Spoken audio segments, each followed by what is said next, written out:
Boleh. Baik, selamat malam Bapak Ibu semua.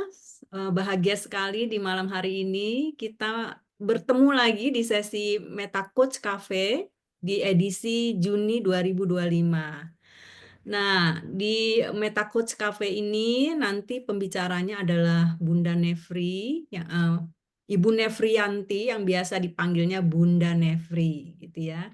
Kemudian nanti akan dimoderatori oleh Kak Endang Lestari. Nah, sebelum kita memulai perbincangan kita, pastinya Bapak Ibu udah nggak sabar nih ya untuk mendengarkan Bunda sharing ilmu dan pengalamannya yang segudang gitu ya. Saya akan membuka dulu gitu untuk memperkenalkan apa itu Meta Coach Cafe dan juga MCF Indonesia. Izinkan saya untuk share sedikit. Oke. Sambil menunggu teman-teman yang lain untuk join Zoom ini, jadi saya akan memperkenalkan mengenai MCF Indonesia. Nah, ini kebetulan Presiden dari MCF Indonesia, Bapak Irfan Irawanji, hari ini berhalangan hadir. Biasanya beliau yang selalu menyapa dan membuka, memperkenalkan tentang MCF Indonesia dan juga tentang Meta Coach Cafe. Nah, MCF Indonesia singkatannya adalah Meta Coach Foundation Indonesia. Dan kita merupakan salah satu komunitas yang berafiliasi dengan komunitas internasional, gitu ya, di bidang meta coaching dan juga neurosemantik. Dan ini adalah Michael L. Hall.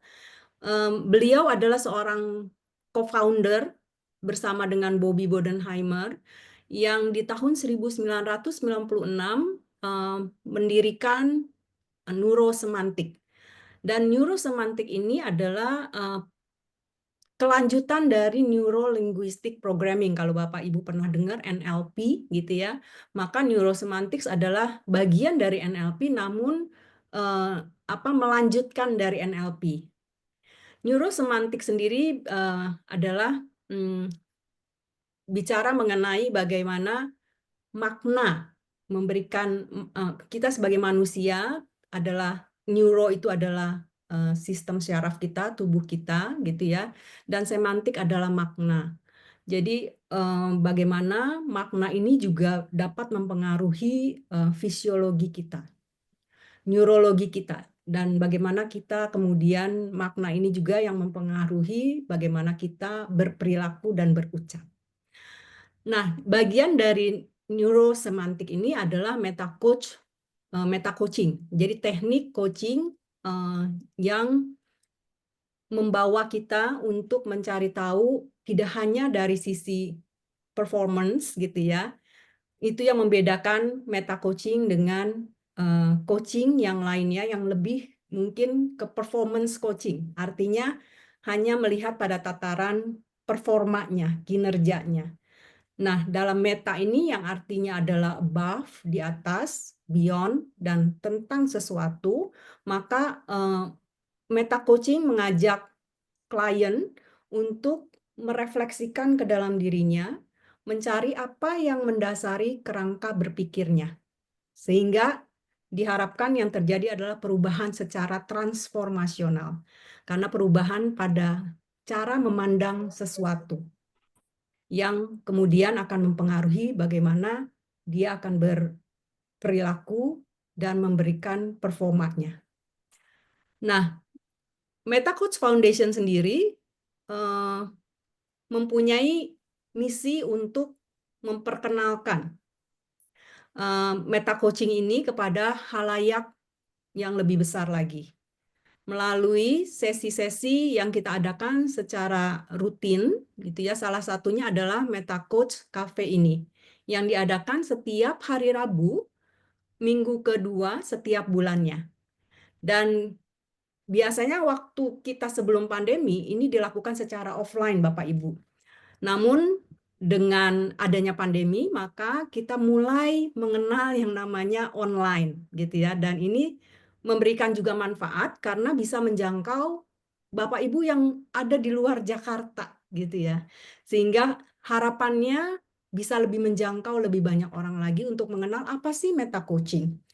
Dan khususnya di dalam Meta Coach Cafe ini kami akan membawakannya dalam bentuk aplikasinya Bapak Ibu. Jadi bagaimana teknik meta coaching ini diaplikasikan dalam pekerjaan kita, diaplikasikan ke dalam kehidupan kita sehari-hari. Dan salah satu contohnya adalah yang sekarang yang akan dibawakan oleh Bunda Nefri, yaitu bagaimana aplikasinya terhadap komunikasi yang efektif antara orang tua dan anak-anaknya. Dan Meta Coach Foundation sendiri saat ini sudah beranggotakan hampir 120 orang Meta Coach. Dan Meta Coach itu siapa sih gitu ya? Bagaimana untuk mendapatkan kredensial sebagai seorang Meta Coach? Dan ini adalah journey-nya gitu ya, perjalanannya untuk kalau Bapak Ibu mungkin ada yang tertarik untuk mendalami meta coaching ini, maka ini adalah step-stepnya. Yang pertama adalah bagaimana belajar tentang neurosemantik dan NLP practitioner. Ini ada yang disebut sebagai modul 1. Lalu lamanya kurang lebih 9 hari gitu ya. Lalu yang kedua adalah modulnya Accessing Personal Genius, bagaimana memahami diri sendiri untuk menjadi genius. Dalam hal ini geniusnya bukan genius secara IQ, tapi lebih bagaimana secara emosional dan spiritual dan sebagainya gitu ya.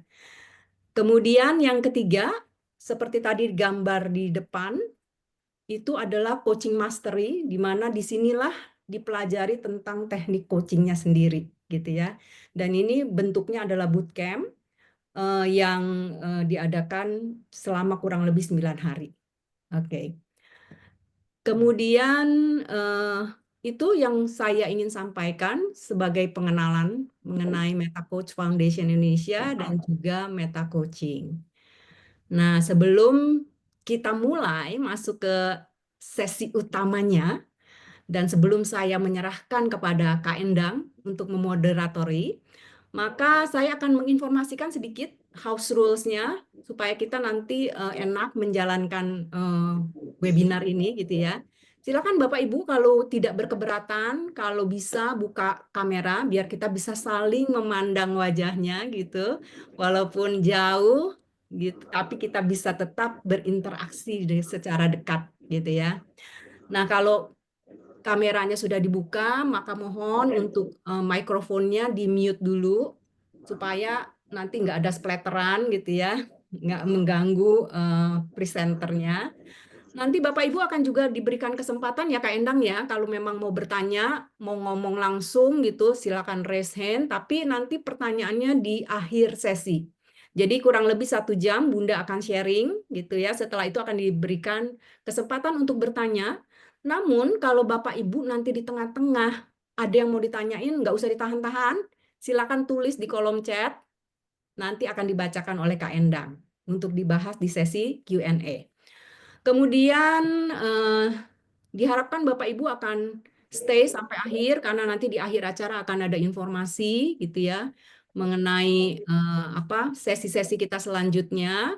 Dan Bapak Ibu, sesi ini kita akan rekam sehingga nanti Bapak Ibu kalau mau nonton lagi silakan nanti bisa akses di websitenya kami dan kami akan informasikan nanti di WA grupnya gitu ya. Oke. Dan itu yang ingin saya sampaikan hal-hal pentingnya, maka saya akan memperkenalkan Kak Endang sebagai moderator kita malam hari ini. Kak Endang adalah salah seorang dari Meta Coach dan beliau juga sudah menjadi neurosemantic trainer ya, lulusan tahun lalu. So, silakan Kak Endang, waktu dan tempat saya persilakan. Terima kasih, Kak Mimi. Senang sekali bisa ikut hadir di sesi malam ini. Bahagia sekali juga bisa mendampingi Bapak Ibu semua yang hadir di sesi yang insya Allah ya, ini pasti sangat akan memberikan insight dan pemahaman-pemahaman baru terkait dengan parenting, karena pembicara kita untuk sesi malam ini nih udah malang melintang, udah kalau saya sebut udah expert ya, tapi beliau tadi jangan expert lah, praktisi aja lah. Enggak Bunda, bagi saya mah Bunda expert di bidang parenting ya. Jadi insya Allah nanti Bapak Ibu semua yang hadir akan mendapatkan manfaat yang sebesar-besarnya. Nah, topiknya memang malam ini nih tentang parenting ya, yang bisa jadi memang Bapak Ibu semua juga mengalami gitu eh, ketika berinteraksi dengan anak-anak ya. Ketika kita udah banyak bicara sama anak, udah ibaratnya cerewet banget ngasih tahu, nasehatin, tapi kok kayaknya dicuekin gitu ya, atau malah anaknya nggak mau denger, malah langsung pergi. Nah, itu udah kayaknya fenomena yang umum ya buat sekarang. Saya juga ibu dua anak gitu. Duh, padahal niatnya baik ya. Pasti Bapak Ibu semua ini punya niat yang baik. Kalau untuk anak tuh udah niatnya udah aduh mulia banget, pengen anak yang terbaik. Tapi bagaimana kok ketika bicara itu nggak nyambung. Niat baiknya itu nggak diterima dengan seutuhnya oleh anak. Nah, kalau Bapak Ibu punya masalah yang sama dengan saya, ini sesi malam ini yang akan Bunda sharing ini pasti bisa memberikan solusi. Setidaknya memberikan pemahaman, tentu saja nanti untuk dipraktekkan ya Bunda ya. Karena apa yang di-sharing nanti akan bisa benar-benar diaplikasikan ketika kita juga memakai apa yang disampaikan oleh Bunda di kehidupan sehari-hari. Seperti itu. Nah, sebelum dimulai, tadi saya ingetin lagi untuk sesi malam ini, Bunda akan sharing selama 60 menit. Nanti tanyanya jawab di akhir sesi aja Bapak Ibu. Cuma kalau cukup nanti, duh saya pikiran nih, kadang kalau mau nanya kan udah tercetus ya di tengah presentasi, boleh dicatat aja di chat, nanti saya akan bacakan di akhir sesi. Jadi Bunda akan sharing selama 60 menit, sesi tanya jawab di akhir nanti selama 15 menit. Sebelum dimulai, izin saya sharing nih siapa pembicara kita malam ini yang udah banyak sekali pengalaman. Nah, udah kelihatan ya, Bunda dan Kak Mimi. Bunda Nefrianti, Ibu Nefrianti, biasa kita panggilnya Bunda Nefri, coach dan trainer for parent. Education-nya ternyata dari teknik lingkungan ya, Bunda. Aku juga baru tahu nih. Ternyata wah, anak teknik nih ya. Dari IPS, kalau non-formalnya banyak ya, ada dari Tempa, Metamind, dan juga College of Allied Educators, Movement Based Learning Institute, dan Svetlana Masgutova nih, aduh namanya keren banget nih ya, Educational Institute. Profesional profilnya adalah Bunda ini membantu meningkatkan pencapaian orang lain ya dengan memberi guidance kepada orang tersebut supaya bisa mempunyai kehidupan yang lebih baik dan lebih meaningful. Pengalaman udah malang melintang yang tadi saya udah sampaikan, expert di bidang special skills ya untuk anak ABK gitu, dan beliau juga ternyata bukan ternyata ya penulis buku, karena bukunya itu yang udah paling produktif lah Bunda. Tiap tahun kayaknya keluarin buku ya Bunda ya tentang parenting ya. Ini sangat produktif nih, salah satu perempuan yang sangat menginspiratif karena nggak pernah diam, selalu punya kegiatan sehari-hari. Ini juga baru pulang dari mana Bunda? Tadi Bogor ya Bunda ya? Iya, Dari Bogor ya. Ya, terima kasih banget Bunda yang udah bisa hadir di sini berbagi ya nanti kepada semua teman-teman Bapak Ibu di sini. Baik, itu aja Bapak Ibu, supaya kita lebih nanti mendapatkan langsung ya mendapatkan manfaat yang sebesar-besarnya, kita langsung aja minta Bunda Nefri untuk memulai sesinya. Silakan Bunda. baik. Terima kasih. Assalamualaikum warahmatullahi wabarakatuh. Apa kabar semua Bapak dan Ibu? Selamat malam. Gimana malam ini? Ngantuk nggak ya? Nggak kali ya, baru jam 8 kurang ya? Belum Bunda. Iya, Semangat, Bun, semangat. iya. Nah, jadi malam ini saya kemarin dihubungin sama bulan kemarin ya, dihubungin sama Kak Rani, eee, mau nggak untuk berbagi tentang parenting di Meta Cafe gitu. Sebenarnya buat saya ini dagdikduk karena saya sebetulnya jadi gini, ketika tadi Bu Endang menjelaskan tentang apa yang sudah pernah saya pelajari, itu yang saya pelajari sebenarnya cuma seuplik-seuplik ya gitu, termasuk termasuk di neurosemantik ini saya belajarnya baru seuplik banget gitu. Nah, tapi saya berusaha untuk yang seuplik itu saya, eee, gunakan gitu, sehingga tidak hanya sekedar teori tapi juga menjadi, tambahan bekal buat saya, apakah saya sebagai orang tua sendiri gitu, karena kan saya juga punya anak, saya juga punya cucu gitu ya, dan kemudian juga ketika saya mendampingi orang tua dan anak-anak berkebutuhan khusus. Jadi sebenarnya kegiatan saya sehari-hari itu lebih banyak berinteraksi dengan anak-anak berkebutuhan khusus dan orang tuanya, keluarganya, juga para pendidik mereka, seperti itu. Jadi, sangat manfaat sekali apa yang saya dapatkan di neurosemantik ini, gitu. Nah, boleh mulai sharing ya Bu Endang untuk, slide-nya? Iya, silakan Bunda. Baik, oke.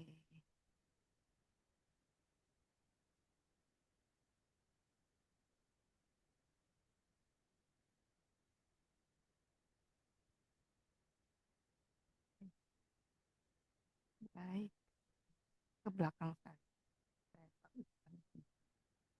Oke, baik.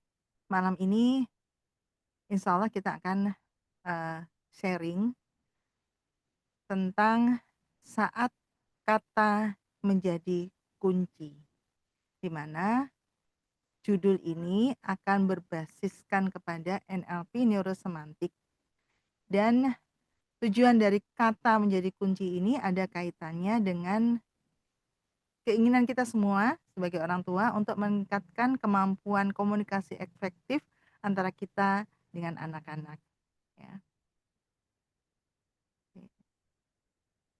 Nah, Udah, slide-nya belum Iya, terlihat. belum. belum Iya. terlihat? Mm. Coba sebentar ya. Oh, iya, oke.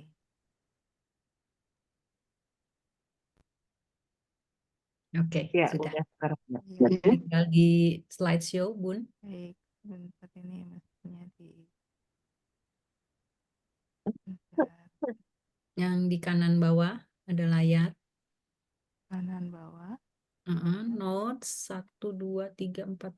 Icon kelima setelah notes, Bu. Bentar, bentar. Mending ditutup dulu deh. Kanan bawah. Sini. Tunggu. Bentar. Tutup dulu aja. Ulangi lagi. Ini ceritanya ibu-ibu gaptek ya.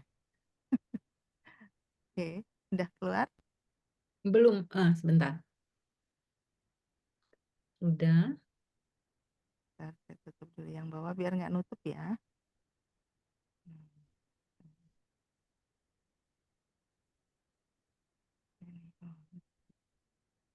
Oke, baik. Slideshow-nya Oke, keluar? sudah, Bun. Sip. Baik.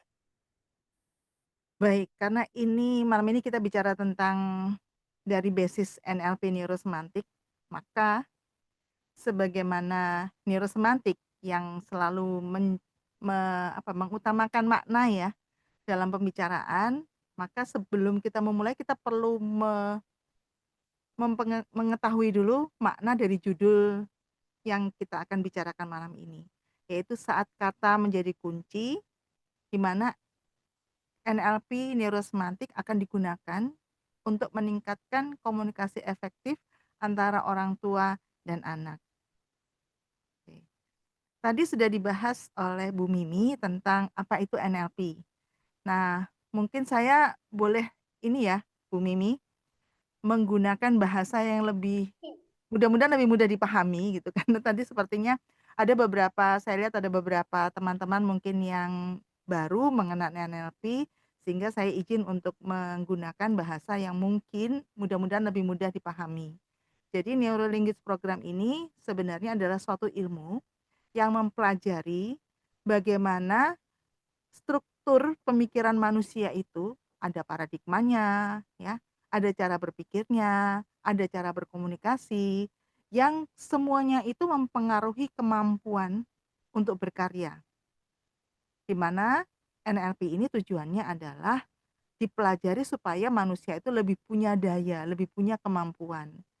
Nah, contohnya ini ya, kalimatnya ulangan sulit. Maka kita melakukan NLP, pemrograman ulang dari kalimat ini yang tadi ulangan sulit itu diubah menjadi ulangan itu tidak mudah, ya.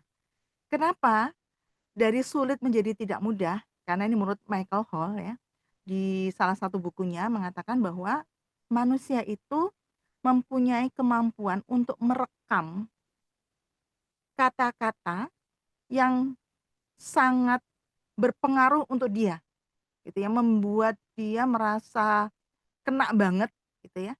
Nah, itu akan terekam kuat di kepalanya dia. Nah, kalau kita katakan sulit, yang terekam adalah umumnya ya, sesuatu yang berat, yang tidak mudah dikerjakan, yang tidak menyenangkan, yang akan, eee, berisiko, seperti itu. Nah, tapi kalau ulangan tidak mudah, walaupun sebetulnya artinya sama ya, tidak mudah itu juga, sesuatu yang bisa artikan sebagai sulit juga, tetapi dengan kata tidak mudah ini menjadikan, eee, kata mudah itu lebih utama diterima oleh otak kita. Jadi tidak melihat sulitnya, tapi melihat mudah. Walaupun di depan kata mudah itu ada kata tidak ya, ada kata yang melawan dari kata mudah itu.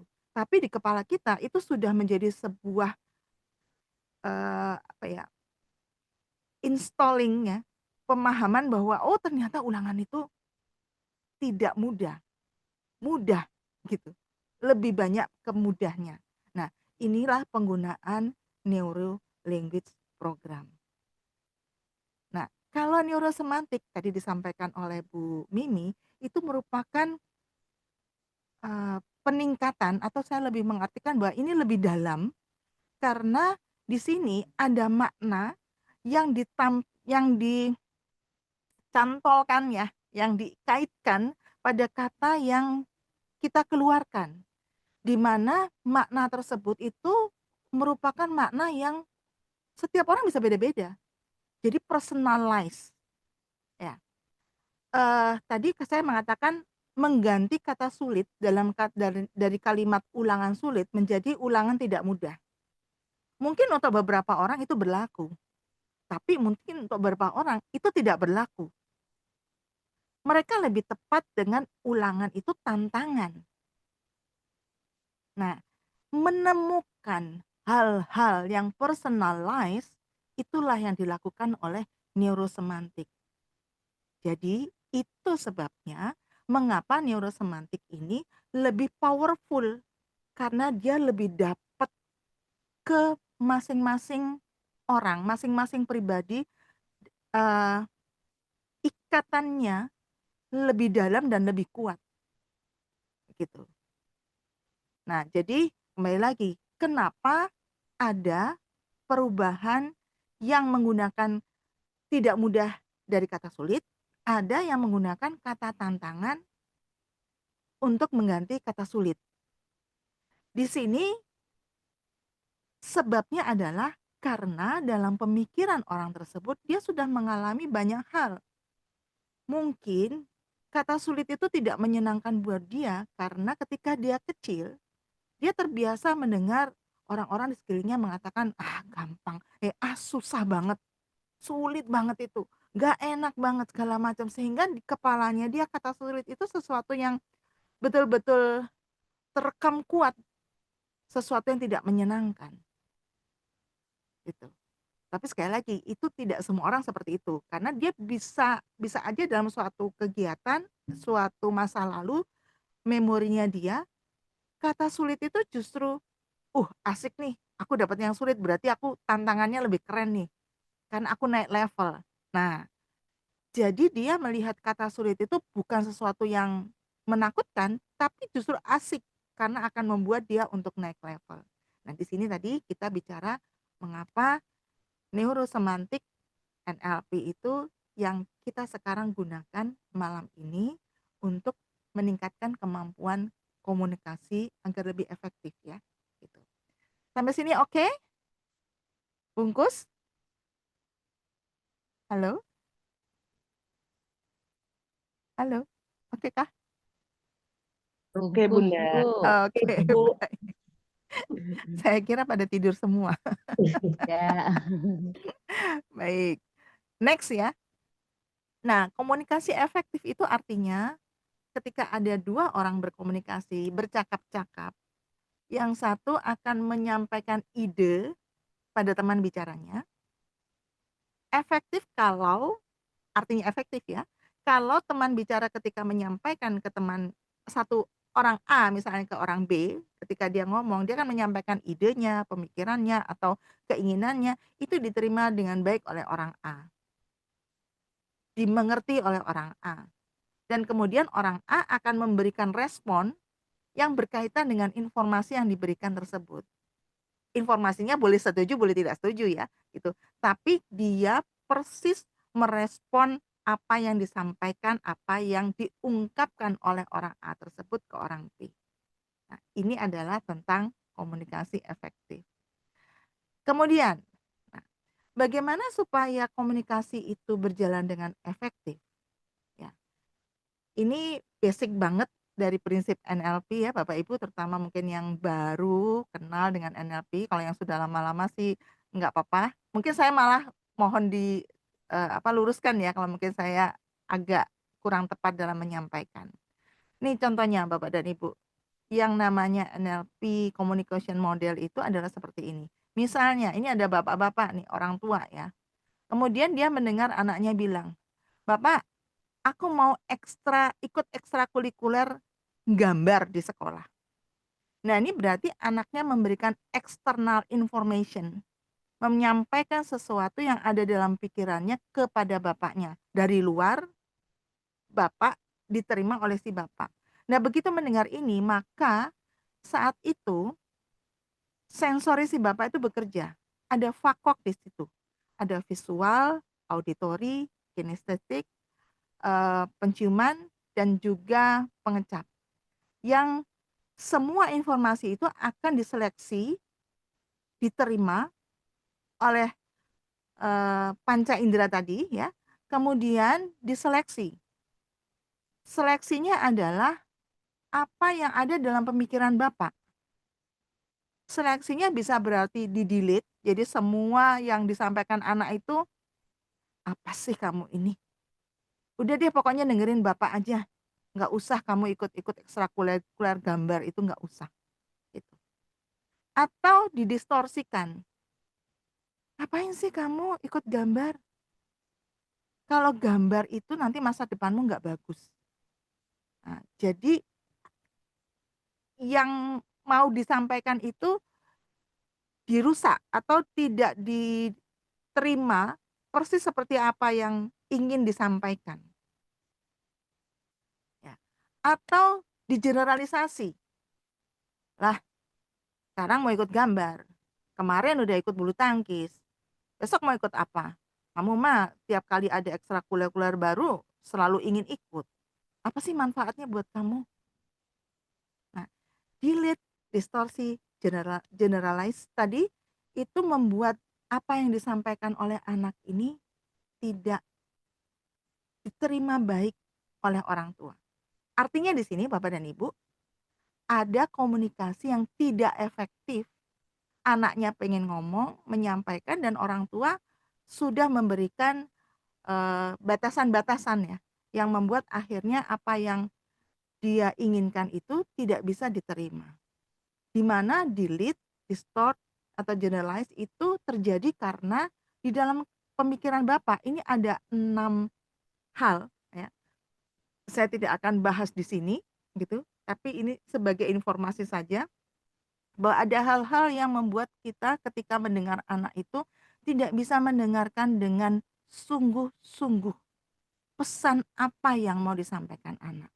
Jadi tadi kalau ada komunikasi efektif, anak menyampaikan ke orang tua, maka tidak sampai orang tua tidak paham sebenarnya apa yang akan disampaikan oleh anak.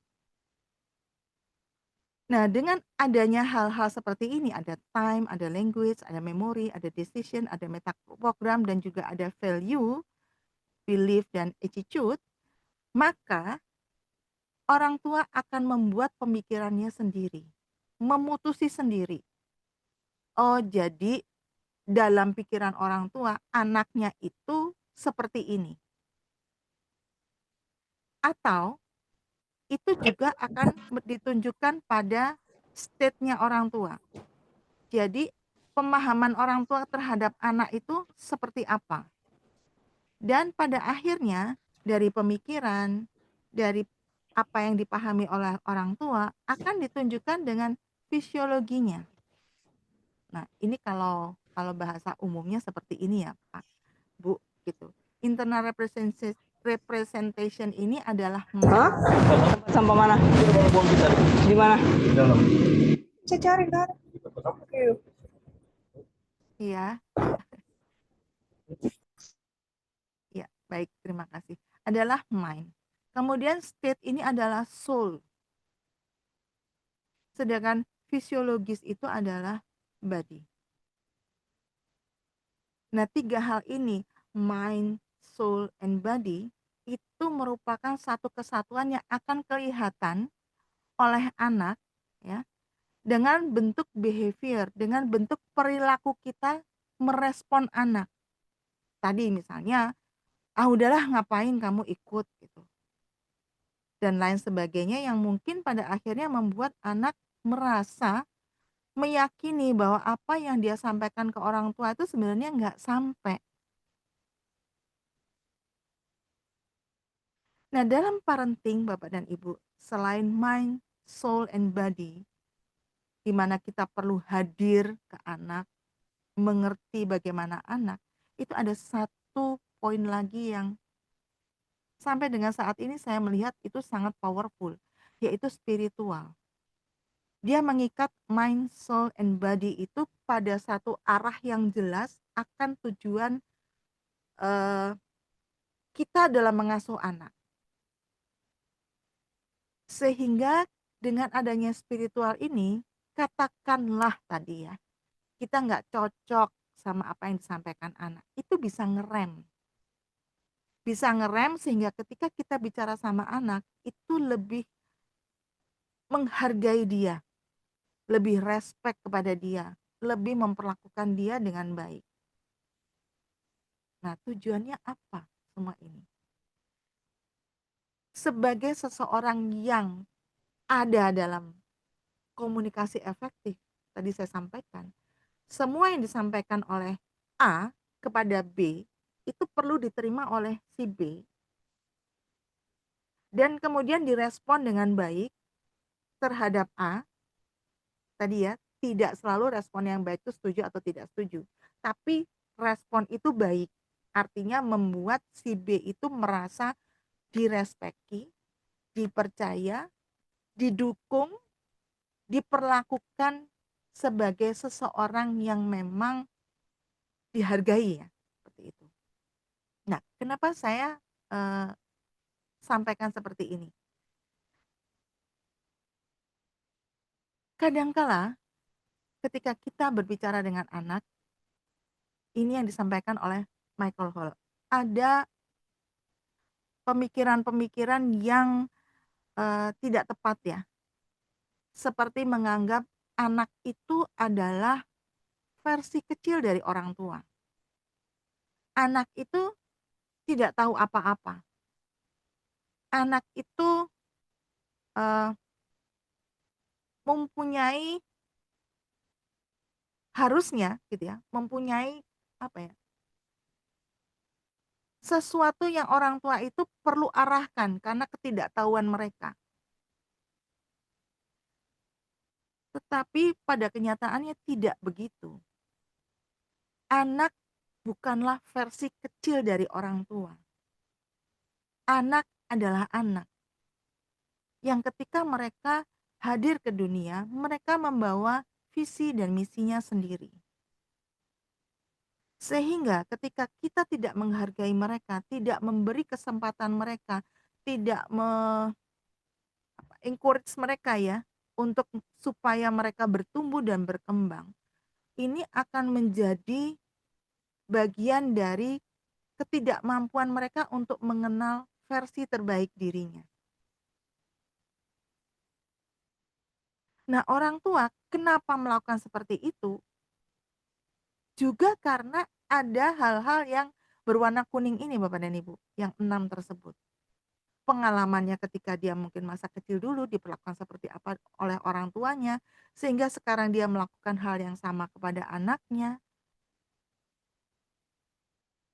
Nah, ini yang akhirnya menyebabkan komunikasi tersebut tidak efektif. Orang tua sibuk dengan dirinya, dengan pemikirannya, anak dengan merasa tidak dihargai, akhirnya komunikasi itu tidak sampai pada apa yang mau dicapai. Nah, 7 prinsip komunikasi efektif antara orang tua dan anak. Yang pertama adalah Bapak dan Ibu perlu tahu goal atau tujuan dari pengasuhan. Untuk apa sih punya anak? Anak-anak itu hadir sebagai apa dalam hidup kita? Ada beberapa situasi ya, orang tua menganggap anak itu adalah apa kalimatnya? Mungkin investasi atau apa ya? Sehingga ketika nanti mereka sudah tua, balas jasa, anak harus membalas jasa kepada orang tua, karena sekarang ketika kecil orang tua mengurus anak, maka ketika nanti orang tua sudah menjadi uzur, menjadi tua, maka anak kewajibannya adalah mengurus orang tua. Dalam tanda kutip itu tidak salah. Tapi ketika itu menjadi doktrin yang dilakukan karena orang tua sebenarnya tidak berdaya untuk mengurus dirinya sendiri, gitu, itu menjadi suatu masalah yang akan memberatkan anak. Akhirnya hubungan akan menjadi tidak baik.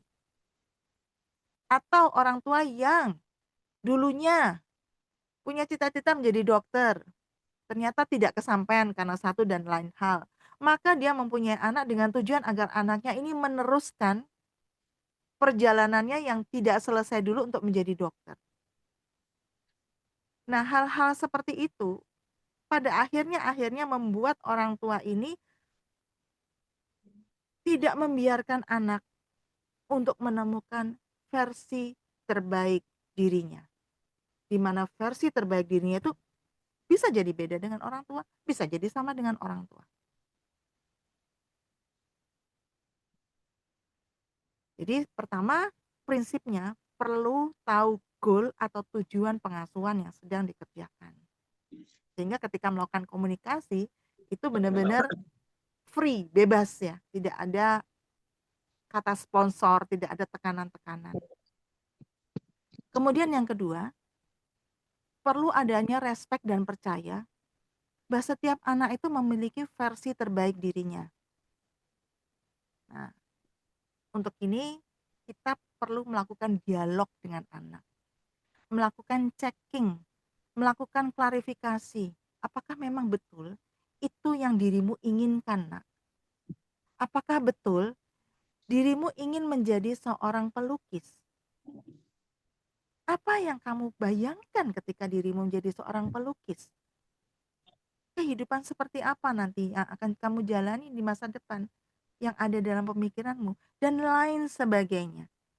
Sehingga di situ kita akan betul-betul mendapatkan pemikiran anak sampai ke level meta, ke level atas, ke level yang dalam sekali yang dia bisa maknai tentang apa yang ingin dia capai pada saat dia dewasa. Ya. Sehingga nanti pada saat kita berkomunikasi, kita tidak mengecilkan. Anak-anak ini punya dirinya sendiri, punya versi terbaik untuk dirinya. Kemudian yang ketiga prinsipnya adalah memahami kebutuhan dan tahap perkembangan anak. Di sini kita perlu mengerti bagaimana mengerti anak, karena anak itu sekali lagi sangat berbeda, sangat unik satu sama lain. Kebutuhannya akan berbeda-beda, caranya dia menyampaikan akan berbeda-beda. Ada anak yang sangat senang bicara, ya. Jadi dia bisa ngobrol, bisa cerita segala macam. Ada anak yang irit sekali ngomong, ya. Itu dari karakternya, ya. Kalau di NLP kita kenal namanya metaprogram. Jadi berbagai macam karakter mungkin ya yang berhubungan, kalau bahasa umum karakter dirinya. Kemudian tahap perkembangan anak. Setiap tahap perkembangan, cara orang tua untuk berkomunikasi itu akan berbeda-beda. Kalau anak yang gede kita mungkin tadi ya bisa dialog. Jadi kamu maunya apa, Nak? Kenapa kamu gak suka gambar? Dan lain sebagainya. Jangan-jangan dia suka gambar karena ada temen yang dia sukai ikut kelas gambar juga gitu kan. Nah, berarti kan ini tidak sesuai dengan keinginan terdalamnya dia gitu. Hanya karena temennya ikut gitu. Motivasinya itu. Nah, tahap perkembangan ini nanti kita akan bahas, itu akan disesuaikan dengan usia dan juga mungkin ya ada beberapa anak mungkin yang punya hambatan untuk berkomunikasi dengan baik ya. Nanti kita akan bahas itu. Kemudian yang berikutnya adalah tegas sesuai dengan tujuan. Jadi kita punya kompas dari goal tujuan pengasuhan itu yang selalu perlu kita tera, apa namanya tera? Kita cek ya gitu. Setiap kali kita jalan ini sesuai nggak dengan tujuannya? Kita pakai kompas itu.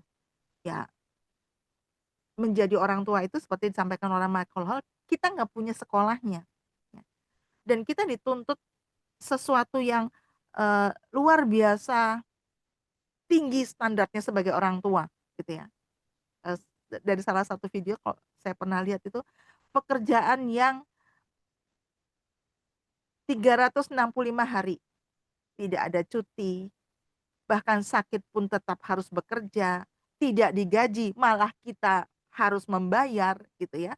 Kemudian tidak boleh apa namanya, tidak ada pemutusan hubungan kerja ketika kita sudah benar-benar nggak sanggup, tetap aja anak itu adalah anak gitu.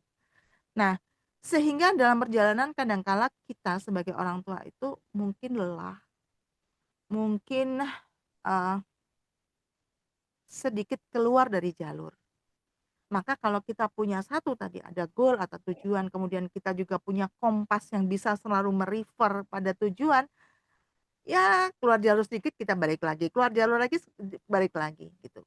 Sehingga kita akan sampai ke goal atau tujuan pengasuhan. Nah, tegas ini penting. Tegas bukan berarti keras. Gimana kalimatnya? Tegas itu betul-betul menjaga anak untuk on the track gitu. Tapi bukan berarti kita melakukan abuse ya, seperti itu. Nah, ada anak memang yang seringkali harus ya kayak yang sekarang sama Pak Dedi ya, dibawa ke barak gitu ya. Itu betul-betul perlu dengan benar-benar ketegasan yang luar biasa. Ada anak yang mereka sensitif gitu ya. Begitu muka kita udah rada kenceng gitu, mereka langsung merasa bahwa mereka, aku udah nggak bener nih gitu. Ada yang seperti itu gitu. Tapi ada juga yang harus keras. Jadi tegas ini sesuai dengan kondisi anak, dengan tahap perkembangan anak, dan yang pasti perlu untuk sampai ke tujuan dengan menggunakan kompas. Kemudian yang kelima adalah kita sebagai orang tua perlu untuk mampu kongruen. Kongruen itu pada saat kita melakukan komunikasi ke anak, ini kita nyambung sama anak. Nah, ini bisa terjadi kalau kita udah selesai dengan diri sendiri. Ya. Sekali lagi, ada banyak kondisi di mana orang tua juga pernah mengalami pengasuhan yang mungkin tidak mudah gitu. Dan itu terekam dalam tubuhnya. Jadi kalau dalam sebuah penelitian itu setiap kejadian itu bukan hanya terekam di otak tapi di sel-sel tubuh kita itu juga terekam. Nah, sehingga kadangkala ada secara spontan, secara refleks ya, kita melakukan atau menunjukkan ngomongnya apa gitu ya, tapi sikap kita mungkin tidak sesuai dengan apa yang kita ucapkan. Nah, ini akan membuat anak agak bingung. Sebenarnya apa yang mau orang tua sampaikan? Contoh misalnya, ketika mengatakan, "Jangan teriak." Anak melihat orang tua berteriak. Kenapa orang tua mengatakan, "Aku nggak boleh teriak," sedangkan ibu berteriak? Nah, ini nggak kongruen. Nah, jadi orang tua mampu untuk selesai dengan diri sendiri, menemukan versi terbaik dirinya sebagai orang tua, tahu bagaimana membawa dirinya, mengelola dirinya saat bertemu dengan anak, ini adalah bagian dari yang kelima. Yang keenam ada realistis. Ya. Clear bahwa apa yang dihadapi itu sesuatu yang nyata. Kita tidak perlu apa ya kalimatnya flexing ya kali ya, melakukan apa namanya, menutupi gitu ya, sesuatu yang sebetulnya tidak ada gitu. Realistis aja. Kalau memang anaknya belum mampu untuk berkomunikasi, kita menurunkan cara berkomunikasi kita pada anak. Kalau kita memang dalam kondisi tidak siap untuk berkomunikasi, kita bicara pada anak. Nak, maaf ya, ibu lagi nggak nyaman. Ibu lagi banyak pikiran. Boleh nggak kalau kita bicara 10 menit lagi, ibu akan menenangkan diri lebih dulu. Nah, ini akan jauh lebih efektif karena pada saat kita ketemu anak, kita dalam versi terbaik diri kita dan anak juga menerima itu. Dan yang terakhir adalah punya sumber daya yang dibutuhkan. Artinya pada saat kita berkomunikasi dengan anak, agar komunikasi itu efektif, kita juga perlu untuk meningkatkan sumber daya kita. Mungkin kita belajar ya bagaimana berkomunikasi dengan anak. Mungkin kita bertanya pada anak, "Nak, kamu pengennya ibu seperti apa ya ketika bicara denganmu?" Seperti itu. Sehingga ini akan membuat saat berkomunikasi A dan B tadi, anak dan orang tua tadi, itu benar-benar dalam keadaan yang saling mengerti, saling dipahami, dan terbuka. Ya. Oke, kita sudah sampai 7 prinsip komunikasi efektif antara orang tua dan anak. Mudah-mudahan cukup dipahami ya. Nah, setelah bicara tentang apa itu NSNLP, kemudian kita bicara tentang apa itu komunikasi efektif dan apa 7 prinsip yang perlu kita miliki, kita pegang pada saat kita berkomunikasi dengan anak. Satu hal lagi yang penting dalam judul itu adalah parenting. Nah, parenting itu ada ayah, ada ibu, ada anak. Tapi pada umumnya ya, saya nggak tahu kalau Bapak dan Ibu, tapi kalau saya gitu kan, saya searching tentang parenting, itu kebanyakan yang diminta berubah adalah anak. Gimana ya Bu supaya anak saya bisa baca? Gimana ya Bu supaya anak saya kalau ngobrol sama saya mau ngedengerin saya? Gimana ya Bu anak saya nilainya supaya baik? Gitu. Padahal di sini ada ayah, ada ibu, ada anak di dalam parenting. Sehingga kalau kita menginginkan anak berubah, dan itu nggak mungkin. Tidak mungkin, ini prinsip ya, tidak mungkin orang itu kita minta untuk berubah, dia mau berubah. Karena tadi, dari prinsip NLP Communication, dia punya latar belakang untuk mendelete, distort, dan generalize, gitu kan. Apa yang ada dalam pemikirannya, pengalaman, dan lain sebagainya. Sehingga yang kita perlu lakukan untuk merubah anak adalah kita merubah diri kita sendiri. Sedemikian hingga ketika perubahan itu kita lakukan, anak ngelihat, oh gitu ya ternyata ya. Oh, jadi kalau aku ngerasa marah gitu ya, kayak gitu caranya untuk marah gitu. Ngomongnya seperti itu, tegas, jelas maksudnya kenapa aku marah, aku nggak sukanya kenapa, yang kuinginkan apa. Itu ternyata lebih enak, lebih efektif daripada teriak-teriakan. Nah, itu pengalaman itu diterima oleh anak, ini yang namanya NLP. Membuat pemikiran baru, makna baru tentang apa yang ada di depannya. Dan orang tua sebagai role model dari anak akan membuat anak tertarik untuk melakukan hal yang sama seperti yang dilakukan orang-orang tua. Nah, jadi kesimpulannya Bapak dan Ibu, kalau ingin anak berubah, ya, dengan lebih banyak fokus ke anak, itu hanya separuh jalan sampainya, 50%. Tapi kalau dalam parenting kita juga merubah diri kita, anak akan berubah secara otomatis. Ya mungkin nggak 100% ya, ini dunia ya. Paling enggak lah ada 80-70% perubahan itu ada. Mari kita lihat ya di sekeliling kita. Keluarga-keluarga yang anak-anaknya eh, mampu menunjukkan dirinya, menemukan versi terbaik dirinya, berhasil eh, menjadi seseorang yang powerful, punya daya, berdaya, itu rata-rata ada di keluarga yang baik-baik saja, yang komunikasinya baik, yang hubungannya baik, yang di dalamnya harmonis. Ya.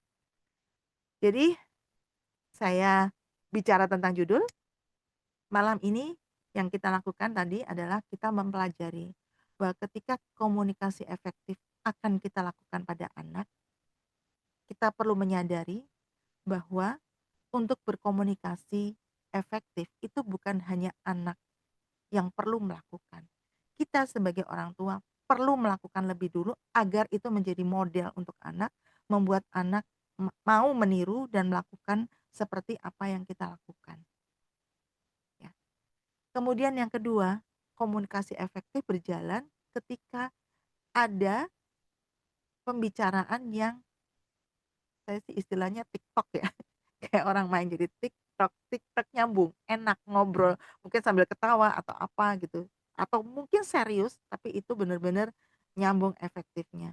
Sehingga di akhir nanti selesai berkomunikasi, baik ayah, ibu atau anak mereka akan punya insight yang akan mereka bisa aplikasikan dalam keseharian. Nah, di sini NLP adalah menggali makna yang tersembunyi dari kata-kata yang keluar dari ayah, ibu, dan anak. Sehingga pada saat melakukan komunikasi efektif tadi, pembicaraan yang ada itu adalah personalized. Benar-benar dapat pribadi-pribadinya masing-masing. Perubahan yang didapat itu, penyampaian yang didapat itu benar-benar ke titik dari mereka yang melakukan komunikasi itu.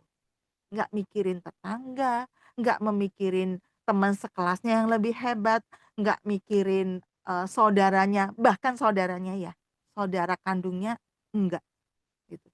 Hanya tentang anak yang ada di depan. Kita menerima dia, kita respect dia, kita menghargai dia, kita percaya pada dia, kita memberi kesempatan pada dia untuk mencoba. Nah, itu komunikasi efektif. Nah, ini adalah satu yang perlu Bapak Ibu ketahui juga, bahwa dalam melakukan komunikasi efektif itu ada kemampuan berpikir ya, Bapak dan Ibu. Nah, kemampuan berpikir itu akan sangat, tunggu saya besarkan, akan sangat, berbeda-beda pada kurun usia yang berbeda. Contoh, anak dengan usia baru lahir sampai dengan 2 tahun. Mereka, fokusnya baru sampai memahami dirinya, bagaimana mengkoordinasikan dirinya atas semua sensori yang mereka terima, dan itu lebih banyak kepada egois ya, karena untuk kepentingan mereka, bayi yang baru lahir ya, gitu. Dia akan nangis. Nah, Komunikasi efektif sudah bisa dimulai dari sini Bapak dan Ibu. Ketika orang tua mendengar suara tangis anak, memahami anak, oh kalau dia nangisnya kayak begini, itu dia tandanya lapar. Kalau suaranya melengking tinggi, dia tandanya sedang kesakitan. Kalau dia menangisnya seperti ini, dia sedang merajuk, ingin dimanja-manja. Itu sudah bisa kita dapat. Sekali lagi, itu dilakukan oleh orang tua yang clear dengan dirinya. Kalau orang tua melihat anak yang nangis dengan kalimat, sebel banget dari tadi nangis melulu. Nggak tahu apa kalau ibunya juga capek. Kita tidak akan bisa menangkap informasi yang disampaikan oleh anak itu. Kita tidak bisa memberikan respon yang baik terhadap anak. Maka di sini komunikasi efektif tidak berjalan. Nah, kemudian akan berjalan dengan waktu 2 sampai dengan 7 tahun, di mana anak ini sedang senang melakukan eksplorasi gitu ya.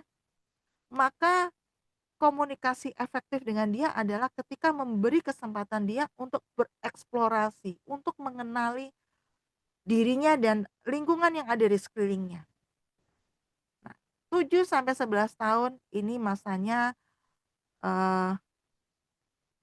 mulai mengerti tentang bagaimana dirinya berhubungan dengan orang lain.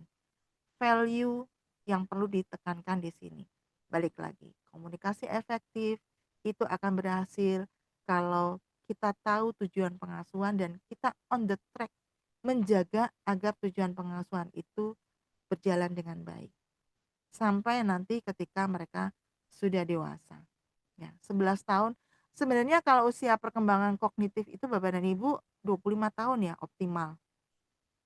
Ya, jadi sudah bisa betul-betul bertanggung jawab, sudah bisa betul-betul mengerti keputusan-keputusan yang dia ambil itu 25 tahun. Tapi 11 tahun itu mulai dia masuk ke fase bisa bertanggung jawab, bisa memutuskan, bisa mengeluarkan ide dan lain sebagainya. Nah, kembali lagi di sini komunikasinya juga akan berbeda. Kita memberi kesempatan pada dia untuk membuktikan apa yang diinginkan itu betul-betul adalah keinginannya untuk mewujudkan versi terbaik dirinya agar dia nanti punya masa depan yang baik. Seperti itu. Nah, baik. Nah, di sini saya lihat ada beberapa orang tua kenalan saya yang juga punya anak berkebutuhan khusus. Selain kita mempelajari tentang cara berkomunikasi efektif tadi, kita juga perlu tahu bahwa anak-anak berkebutuhan khusus itu melakukan komunikasi dengan caranya sendiri yang mungkin tidak seperti anak-anak kebanyakan, ya.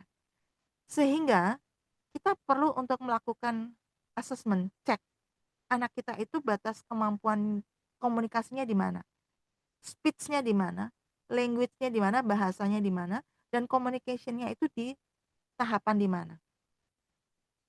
Sehingga nanti kita tidak membuat anak itu merasa terbebani dengan komunikasi efektif tadi.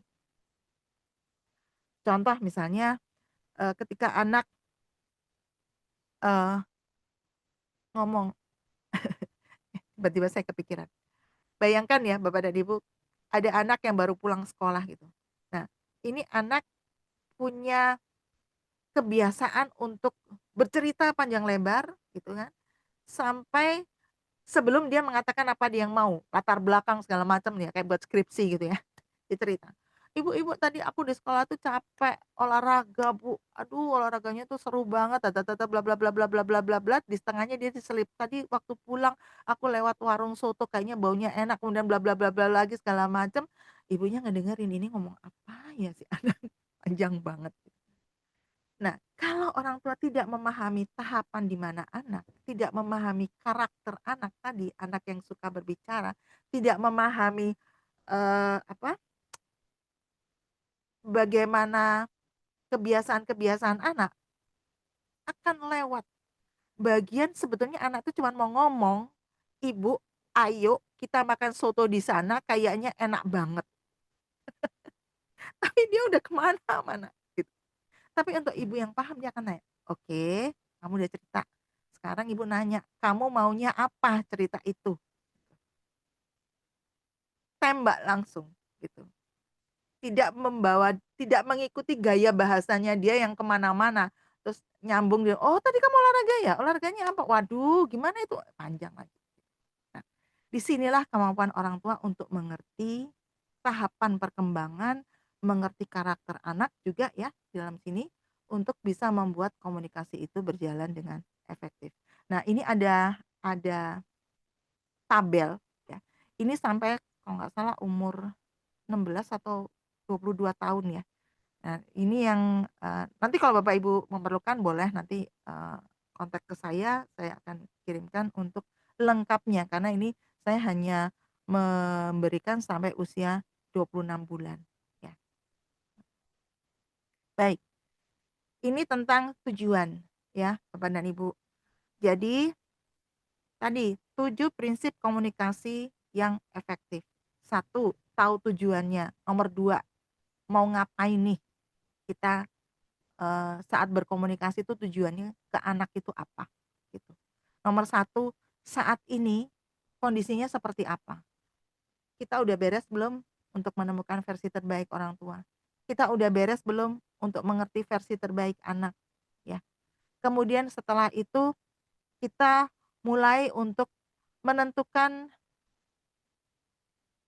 harapannya kita untuk nomor 2 itu realistis nggak? Tadi kan asal nih, "Oh saya pengen anak saya jadi dokter, Bu." Nah, sudah selesai satu, tahu kondisinya sekarang, tahu versi terbaik kita, tahu versi terbaik anak, kemudian kita cek nih, apakah betul gitu, harapannya realistis. Ketika kita komunikasikan ke anak, kita sampaikan ke anak, apakah itu realistis buat dia? Ketika tadi anak ya ngomong mau, ikut ekstrakurikuler gambar, itu realistis nggak? Oke, realistis. Sekarang rencanakan langkah-langkahnya. Langkah-langkah untuk berkomunikasi dengan anak itu untuk membuat anak mengerti, menemukan makna ya dalam komunikasi itu gimana? Pertama, kita bikin bonding sama anak. Kedua, kita melakukan menggali ke anak, ya itu nanti ada rututannya di belakang ya, gitu. Kemudian diskusikan ke anak, "Betul nggak sih itu yang kamu mau? Betul nggak sih komunikasi kita yang lagi obrolin ini beneran yang kamu mau?" Gitu. Kemudian, "Oke kita sepakat ya," gitu. Karena komunikasi itu kan sebenarnya hanya suatu kondisi ya, perlu ada call to action-nya, perlu ada output dari hasil komunikasi tadi, tujuannya apa. Oke, kamu mau mau ikut ekstrakurikuler gambar, boleh gitu. Sepakat ya gitu, bahwa, eee, belajarmu untuk menggambar sungguh-sungguh ya. Kemudian dari hasil gambarmu nanti itu, eee, ada produk-produknya, ada lukisan-lukisan yang kamu tunjukkan ya, gitu. Ada sepakat. Kemudian kita juga melihat bagaimana memonitoring dan mengevaluasi keinginan anak tadi ya, untuk mencapai. Bulan pertama udah jadi belum gambarnya? Jangan-jangan dia datang ke kelas gambar tadi karena dia tertarik sama temennya. Jadi selama di kelas gambar dia cuma diem aja ngeliatin temennya yang cakep itu gitu. Nah berarti kan enggak gitu ya. Berarti ini kita mesti evaluasi, apa namanya, revisi lagi gitu. Ternyata komunikasi kemarin itu enggak tepat sehingga kita perlu revisi. Kemudian orang tua juga perlu menjadi role model. Sekali kita sepakat, kita perlu menunjukkan bahwa kita juga bertanggung jawab atas kesepakatan itu. Ketika anak mengatakan bahwa dia mau, eee, gambar, ikut les gambar, kita sebagai orang tua juga menunjukkan bahwa selain sepakat, kita juga, eee, bertanggung jawab. Sediain alat-alat gambarnya, anterin dia kalau mau les gambar gitu. Jangan alasan, "Entar Nak, Ibu lagi nonton drakor nih, entar aja." Seperti itu, ya. Kemudian ada penyesuaian dan ketahanan. Pasti pada saat pelaksanaan itu ada hal-hal yang mungkin menantang untuk kita tetap stick pada pencapaian tujuan. Nah, kalau sudah selesai, berarti komunikasi yang efektif itu sudah mencapai tujuan ya, sehingga kita perlu merayakan dan bersyukur. Ini penting ya. Setiap apa yang dicapai itu terhadap anak terutama, ajarkan mereka untuk bersyukur. Karena dengan demikian mereka akan semangat untuk melakukan next step-nya, menginginkan pencapaian berikutnya. Ya. Oke, itu tadi cerita tentang garis besar tentang komunikasi efektif, termasuk eksekusinya ya, sampai komunikasi efektif itu benar-benar menghasilkan. Kita bisa pantau itu. Nah, sekarang bagaimana dengan pengalaman yang berhubungan dengan komunikasi efektif? Saya matikan sebentar ini. Bapak dan Ibu, kalau Bapak dan Ibu ada yang sudah punya buku ini, buku pagar ya. Buku pagar ini ditulis oleh 10 orang dari Meta Coach ya. Ada di sini Bu Mimi, ada Bu Endang, itu saya nggak tahu yang lainnya ya, muncul apa enggak, yang juga menulis di sini. Nah, bagian saya itu saya menulis tentang 4 pagar. Kelihatan nggak? Ya, tentang 4 pagar. 4 pagar ini menunjukkan aplikasi tentang penggunaan dari neurosemantik dalam berkomunikasi efektif pada saat kondisi yang tidak biasa. Karena ini ceritanya anaknya lagi tantrum. Gitu. Tantrum di tempat umum yang benar-benar luar biasa, dan itu perlu kemampuan orang tua untuk melakukan tahapan tadi dan melakukan 7 prinsip komunikasi efektif. Kita selesaikan dengan diri kita dulu ya, sehingga pada saat kita mendampingi anak kita benar-benar udah clear. Kita nggak peduli sama orang lain, tujuan kita adalah untuk membuat anak itu lebih nyaman dan selesai dengan dirinya. Jadi 4 pagar itu, ini kalau saya boleh sampaikan, pagar yang pertama adalah ketika pagar dari putriku yang sempat runtuh. Jadi ceritanya anak ini masuk ke mall, dan kebetulan mallnya itu sedang hiruk pikuk dengan ada pagelaran konser musik yang sebenarnya dia nggak bisa tahan gitu, sehingga itu membuat dia meledak. Nah, pagar yang pertama adalah pagar dari anak itu yang tidak bisa kontrol dirinya ya. Jadi dia belum menemukan versi terbaik dirinya bagaimana ketika menghadapi situasi yang berat dia perlu bersikap. Kemudian pagar kedua itu adalah pagar dari orang tua, di mana orang tua dalam hal ini menyelesaikan urusan dirinya, versi terbaik dirinya, sehingga dia bisa meletakkan sikapnya untuk mendampingi anak dengan baik. Tidak merasa malu, tidak merasa terganggu atau dilecehkan ya dengan tatapan orang sekeliling dan lain sebagainya gitu ya. Tenang dengan anak yang berteriak-teriak seperti itu. Kemudian pagar ketiga itu ketika sudah melakukan next step. Jadi melakukan komunikasi dengan anak untuk membuat anak menjadi lebih tenang dan menyelesaikan tantrumnya. Dan pagar keempat adalah tujuan yang mau dicapai tadi. Anak sudah menjadi tenang, orang tua sudah selesai, anak sudah selesai, dan step berikutnya untuk melangkah ke kondisi-kondisi yang lain. Jadi ini 4 pagar itu adalah aplikasi real dari bagaimana menggunakan neurosemantik dalam berkomunikasi efektif, bahkan dengan kondisi yang tidak biasa, karena anak ini sedang tantrum. Oke, saya lanjutkan, tinggal sedikit.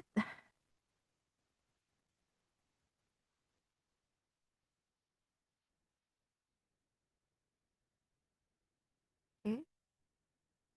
Mudah-mudahan Bapak dan Ibu bisa mendapat insight kalau membaca buku ini, dan di sini juga banyak cerita yang lain sih Bapak dan Ibu, yang semuanya berdasarkan pada NLP-NS ya.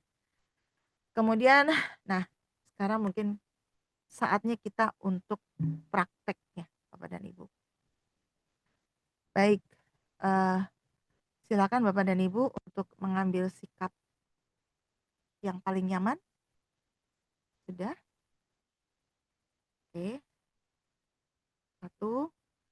mari kita coba untuk mengenali diri sendiri dulu. Saat ini mungkin, kalau Bapak dan Ibu mempunyai, suatu kondisi ya, yang sekarang belum selesai berkomunikasi dengan anak, mungkin bisa bayangin anaknya, gitu ya. Kalau punya beberapa anak mungkin bisa pilih salah satu, gitu ya. Nah, pertama tadi kita selesaikan dengan diri kita sendiri. Coba kenali diri kita. Sebenarnya saat ini ketika kita menyebut diri kita sebagai ibu dari si A, ini kita ini posisinya sedang apa sih? Apakah kita sedang mengasuh dia?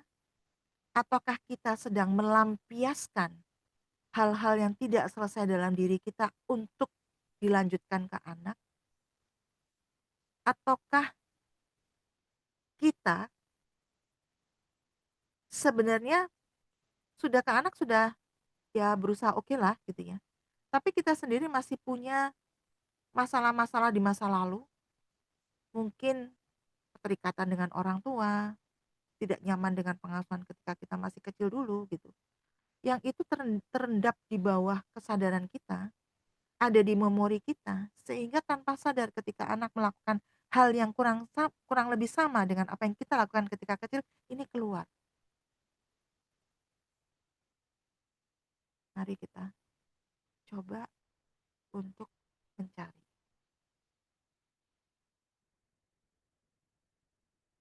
Oke.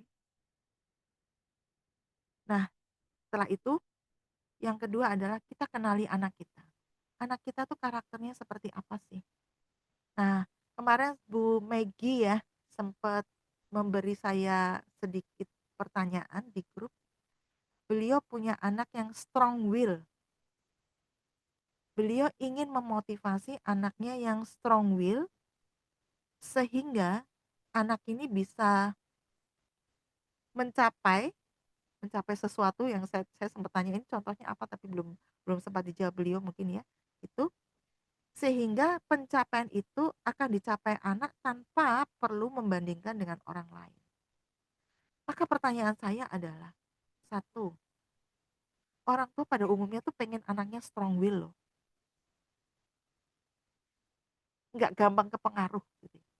Nah, kenapa ini strong will itu justru jadi masalah gitu. Satu itu. Terus yang kedua, motivasi apa yang harus diberikan pada anak yang punya strong will? Kayaknya kalau strong will itu kan udah berani mati ya gitu ya. Nggak perlu dimotivasi dia pasti juga akan jalan gitu ya. Ini ah, persepsi saya seperti itu. Gitu. Nah, kemudian yang terakhir apa yang menyebabkan dia perlu untuk tanpa perlu dibandingkan dengan temannya? Silakan Bu Meggy. Oke, terima kasih Bunda. Makasih. Yes, kebetulan saya punya anak, dua-duanya tuh strong will. Jadi dalam arti strong itu mereka tahu apa yang mereka mau dan apa yang nggak mau. Dan dari penjelasan awal dari Bunda, saya tipe parents itu, saya tipe orang tua itu yang, ya saya ada mengakukan komunikasi kepada anak dan lain, tetapi karena umur mereka menurut saya masih 10 dan 7, jadi saya sangat direktif. Jadi kayak lebih authoritative type. Jadi contohnya anak saya tuh lesnya cukup banyak. Jadi ada les Mandarin, ada bahasa Inggris, ada les performance bahasa Inggris, les olahraga, les musik, les math, yang gede masukin Olympiad math gitu ya. Kalau ditanya misalnya, oh kita perlu mengembangkan ini anak apa ya? Karena saya melihat bahwa kalau saya tidak memberikan kesempatan kepada mereka melihat berbagai, skill atau perspektif yang lain, mereka nggak akan tahu, ya kan. Jadi saya biasa memaksa mereka, "Oke kamu perlu ikut satu musik, dari piano ikut 2 tahun, oke kamu dapat basic, next kamu nggak mau piano, kamu next apa?" Kayak kokonya, drum, "Oke kamu ikut drum." Tapi perlu ada menjenjang sampai dia perlu perform di atas panggung 5 kali misalnya. Itu cara saya. Nah, sekarang kan dengan struggle karena saya merasa gini, sebagai orang tua nih saya juga, anak saya masih kecil karena saya melihat ya, anak saya sekolahkan di sekolah elit. Nah, lalu saya melihat nih teman-temannya dia dan lain-lain. Mereka tuh mungkin IQ menurut saya tuh bisa juga IQ tuh, by meet, ya, karena dari kecil lesnya kuat karena kan absorbennya kuat. Lalu selektif segala macam dan mereka bener-bener kalau pas saya lihat wah bedanya memang sekolah elit anak-anaknya kayaknya wow excellence banget ya dibanding yang bawah. Jadi saya kayak itu termotivasi bahwa oh kalau kayak gitu kalau saya mempunyai kesempatan secara resources, why not memberikan mereka yang terbaik pada saat mereka kecil. Nanti pas SMP, yes mereka bisa memilih mau lakukan atau enggak. Tetapi saya sebagai orang tua tidak menyia-nyiakan fondasi itu. Karena kalau pada saat anak kecil ditanya, jawaban mereka ya pas pada saat mereka mengenai frustration kan, misalnya mereka mengenai satu skill. Untuk mencapai satu skill kan ada gap-nya tuh. Nah, gap ini kan frustrasi kan. Aku nggak bisa, aku nggak nas. Kalau kita kadang nggak, maksudnya yes, saya agree dengan kata tegas tadi tuh bahwa well kamu tetap harus ngelakuin sampai kamu menemukan skillnya kamu. Kalau nggak nanti saya memang betul saya punya belief system nanti kalau kamu nggak jadi orang gimana? Ya karena at the end saya merasa itu tetap bagi saya itu tugas orang tua jadikanlah dia orang. Dia nggak sebenarnya saya nggak minta dia as investasi tapi dia tidak juga membebani saya. Karena banyak orang tua sekarang banyak anak-anak Gen Z, milenial malah yang masih tergantung sama orang tua kan. Banyak juga seperti itu karena lack of skill nggak bisa survive in the real world dengan sekarang AI ya kamu nggak banyak banget nggak dibutuhkan gitu kan. Nah, balik ke concern saya tuh, oke, gimana caranya saya ngerti NSA semuanya, gimana caranya berkomunikasi sama mereka, kayak memotivasi mereka, oke, kamu tuh perlu latihan, misalnya saya minta mereka Mandarin, Mandarin tuh memang kan challenging banget ya, Mandarin. Tapi di dunianya memang dibutuhkan gitu loh. Kalau kamu nggak bisa, saya pribadi bisa bahasa Mandarin gitu. Jadi saya kayak paksa. Gimana caranya tuh saya komunikasi sama mereka tuh tanpa kayak bilang, lihat loh orang lain tuh bisa, masa kamu nggak bisa lihat loh ini gitu loh. Yang menurut umur 6-7 tahun tuh mereka bisa pahami. Kalau saya ngomongin secara ekonomi mereka tidak paham. Tapi pada saya ngomong ekonomi mereka sudah SMA, untuk mengenal bahasa Mandarin karakter itu kamu kayak menghafal kayak bahasa Arab kan. Ya kan ngaji aja dari kecil dipaksa gitu loh. Untuk SMA kamu baru paham mengenai ekonomi, mengenai masa depan, keuangan, itu kayaknya untuk belajar beribu-ribu, 10.000 kata tuh kayak wow. Menurut saya nggak masuknya nggak semudah itu waktu di kecil dia drill. Jadi makanya tuh saya nanya tuh bagi anak yang strong will begini ya, kalau yang misal disuruh tuh dia nggak mau ini susah nih, mah aku nggak mau, I'm giving up. Gimana cara memotivasikan mereka tetap kamu lakukan, tapi nggak dengan kata-kata bijak gitu loh.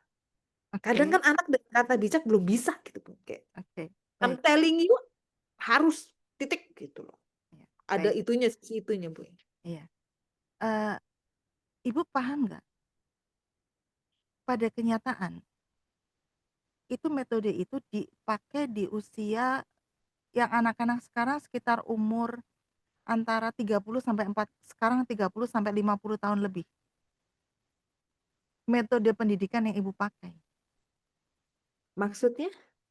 Ya, sekitar tahun 70-an, 60 akhir Hmm. itu, Oh maksud tidak, didik saya kalau misalnya anaknya sekarang 3 bulan itu cara didiknya seperti itu. iya, dengan orang tua yang direct mengarahkan anak untuk menjadi seperti apa yang dianggap baik oleh orang tua. Yes, I give them option. Tapi pertanyaan saya tuh begini, saya juga in a parenting apa ya? Maksudnya saya juga meta coach as a parenting ya. Saya wonder gini dengan gentle parenting, dengan kayak give them option dan segala macam. Siapa sih yang bisa menjamin dia menjadi orang? Bedanya kan mungkin saya nggak pakai POV apa POC ya, yang Jawa itu kadang POC kan. Saya nggak mukul mereka, saya ada communication, saya ada discussion. Tapi there certain things saya pakai persuasion kan. Ya kan? Tapi di satu sisi saya juga bertanya, kalau saya tidak mendirect, anaknya nanti jadi apa? Ada yang tahu nggak? Kan nggak ada yang tahu generasi yang baru ini kalau Iya, misalnya itu jadi apa gitu kan, Bu? iya. Tapi Ya nggak sih? kondisinya sekarang sudah berbeda. Kalau Nggak, dulu, maksudnya tetap diskusi, Bu. Maksudnya saya kan tetap diskusi, tetap segala macam. Tapi kalau misalnya saya nggak kasih mereka les Mandarin, secara kayak, ya kamu harus les Mandarin. Ya kan? Kalau saya, bukan ya kan? bukan bukan masalah itu yang saya ingin tekankan, Ibu. Jadi Mm-mm. cara Ibu ketika, melakukan ke anak tadi kan ada beberapa hal yang saya tangkap ya.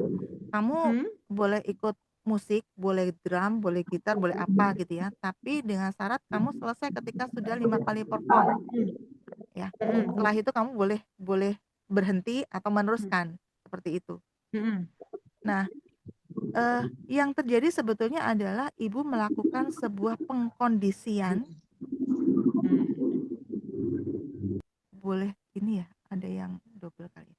pengkondisian yang pada akhirnya itu membuat anak tidak sepenuhnya tahu apa yang dia mau. Nah, kondisi sekarang Ibu, itu berbeda dengan kondisi ke depannya ya. 2020 ke depan dengan tahun 70-an sampai dengan 2020 itu situasinya sudah sangat berbeda. Kalau dulu orang-orang dengan kemampuan itu dia bisa dibayangkan dia akan mencapai posisi-posisi tertentu. Katakanlah tadi, oke sekolah nggak oke, tapi dia punya musik, dia bisa jadi musisi. Oke, dia sekolah nggak oke, tapi, katakanlah dia punya olahraga, bela diri misalnya, dia bisa jadi atlet, ya. Kondisi sekarang tidak seperti itu. Dengan adanya perubahan-perubahan yang cepat, kalau Ibu sadari sekarang, ini sharing ya Bu ya, gitu ya. Apa yang kita anggap baik hari ini, besok bisa jadi nol. Contoh ya, Saya orang setuju, tapi bukan itu yang saya tanamin, Bu. Saya hmm, menanamkan bahwa kedisiplinan, maaf, Bu. Jadi saya nggak bilang kamu perform 5 kali, kamu nggak usah bagus. Tapi membuat kamu tuh kayak kamu commit with something, oke, misalnya kamu pilih drum, at least kamu nggak give up. Kamu nggak give up di sesi transisi frustasi itu. Jadi saya nggak pernah ngeliat pencapaian, Bu. Jadi cuman, oke kenapa 5 kali? Karena kamu mencapai sesuatu. Mau lagu yang sama nggak apa-apa. Tapi nomor satu, build self confidence. Karena kalau anak sekarang kan banyak tuh sangat introvert, nggak bisa perform, nggak bisa manner pun nggak ada gitu kan. Jadi saya bilang, oke ini kalau kamu perform tuh mama nggak lihat apapun. Cuman at least you don't give up. Kamu ada sedikit kamu give up, ada sedikit kamu give up. Terus sampai kapan kamu bisa? Ya kamu lewatin diri kamu itu. Itu sih maksudnya kalau untuk itu ya, ya Bu ya. iya, terima kasih udah Bukan yang disambung. memang Boleh ada saya itunya. selesaikan sebentar ya Bu ya? Boleh, boleh, boleh, boleh. Jadi begini, pada prinsipnya itu bagus. Tapi sekarang yang penting adalah dia mengerti dirinya. Karena itu adalah kata kuncinya. Karena situasi yang ada sekarang sudah berubah dengan cepat. Seringkali orang tidak lagi mengenali dirinya. Kalau kalau Pak Depras tuh suka bilang ruang dalam dirinya. Contoh misalnya ya, yang paling gampang aja. Kita semua mungkin merasakan hal yang sama. Saat kita punya deadline gitu ya, itu kita berusaha untuk mencapai. Karena situasinya sudah berbeda. Bukan seperti dulu, kalau kita tidak menyelesaikan deadline dengan cepat kita akan tergantikan oleh orang lain. Dengan cepat ada banyak hal yang itu menjadi tantangan buat kita. Nah, masalah utamanya sebetulnya itu bukan apa yang kita lakukan keluar, tapi apa yang kita dapatkan ke dalam. Ini kalau kalau saya menangkap dari Pak Depras seperti itu. Jadi menyatukan yang tadi saya bilang, mind, soul, and body itu adalah modalitas paling besar buat kita untuk menang di masa depan. Mind itu artinya kita tahu batasan di mana yang perlu kita lakukan. Tadi kan Ibu bisa mengatakan bahwa ada banyak kesempatan yang membuat dia berkembang. Oke. Nah, kalau itu umur berapa Ibu ya? Kira-kira maksudnya Nah, for them to know. Kalau remaja kan saya paham kan, karena ini kan masih umur 7 dan 10. setiap Menurut masa aku dari itu ada pendekatan mind, body, and soul-nya masing-masing. Tapi dengan cara sesuai dengan usianya. No, I understand. Tapi kan pertanyaan saya kayak maksudnya ekstrakurikuler dan lain-lain kan. Itu kan Mhm, I understand that mind, body, and soul dan segala macam. Dan mhm. kami ngelakuin meditasi dan lain-lain. I understand that. Tapi at the same time kan mendidik anak juga there's a way juga kan Bu. Makanya saya bilang kayak pertanyaan saya itu kan lebih kayak kalau misalnya strong will, how to motivate them, how to communicate with them. Kalau tanpa saya perlu kayak kayak zaman dulu kan mengcompare orang karena itu kan paling cepat sebenarnya saya kamu lihat tuh rumput tetangga memotivasikan gitu loh Bu. Yang dari strong will untuk itunya aja sih yang waktu pertanyaan Iya, Ibu jadi apa kata tanya. kuncinya tadi adalah gini Bu, kata kuncinya adalah komunikasi efektif ya.